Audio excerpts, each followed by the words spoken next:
Be sure to read and follow the safety guidelines to protect your computer from potential damage and ensure your personal safety. For more information about safety guidelines, see the owner's manual at dell.com/support. Before you begin, turn off the computer and disconnect all the attached peripherals.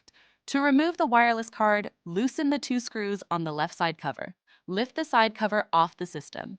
Identify the wireless card and remove the screws securing it. Unlatch and disconnect the cables to remove the card from the system.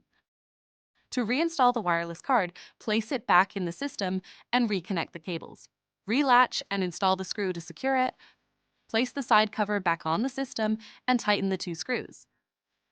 Please note, the system will only power on and exit service mode if the adapter is connected. For more information about your Dell system, visit dell.com/support.